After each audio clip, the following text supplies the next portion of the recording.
TJ, we can absolutely learn about Nazdreg Ug Urdgrub. And before you make fun of me about how I pronounced his name, because I'm sure I butchered it, we still have to learn about the Bad Moons first, the clan that he's a part of. You see, Nazdreg is a warlord of the Bad Moons clan, and this clan is famous for being the richest clan amongst all the orcs. For orcs, their currency is based off of their teeth, and for whatever reason, the orcs of the Bad Moons clan grow their teeth faster than anybody else. So you can imagine, with their teeth growing faster, they tend to get their teeth more, and therefore they are richer. Them having an incredible economy, you might think that this would also lead them to be one of the most powerful clans, which isn't necessarily far from the truth. But what keeps them in their place and in their status is the fact that other clans acknowledge the fact that they have the most amount of money, so the other clans will attack them for their said teeth. I know this is about Nazdreg, not the Bad Moons clan, but we're getting there. Bear with me. My point in talking about the wealth of the Bad Moons clan is because since they are so wealthy and they are attacked so often, this is one of the reasons why we see them outfitted with such ostentatious and high defensive gear. Since so many other clans want them for their wealth and their teeth, that's why they wear this highly defensive gear that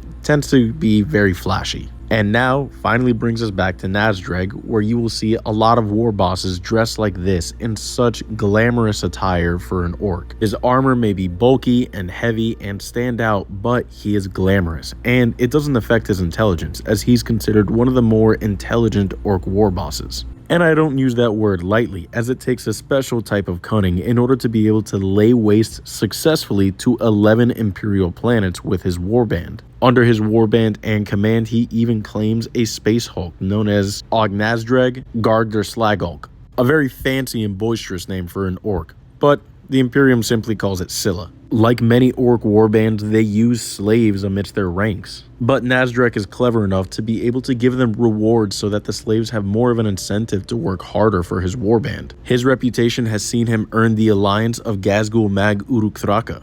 His desire for wealth and power has taken him as far as the Damocles Gulf, where he would tackle up against Farsight. And of course, his cunning orky behavior has been utilized in wars like that of the Third War for Armageddon. He is a war boss that has earned his status through brutal cunning like any other proper orc war boss should. And quite frankly, if his desire for wealth didn't outshine his desire to create a massive war, who knows how powerful his warband would get. Now, throughout his experience, there have been conflicting reports of him disappearing or being unalived in different situations. But as far as I know, as of the Arcs of Omen novel, Farsight, he is still kicking around and definitely seeking more loot to plunder. As any Bad Moons war boss would, his job is never going to be done until his greed is satisfied. And if we know anything about orcs, that will never happen. Despite all that I've said, Nazdreg's lore is actually pretty short, and he's only made a handful of appearances in a few codexes, as well as the Farsight novel that I just mentioned. Nonetheless, like most orcs, he's a fun character to read about, and I had a good time learning about him. With that being said, thank you TJ again for the request, and I hope you all enjoyed this video.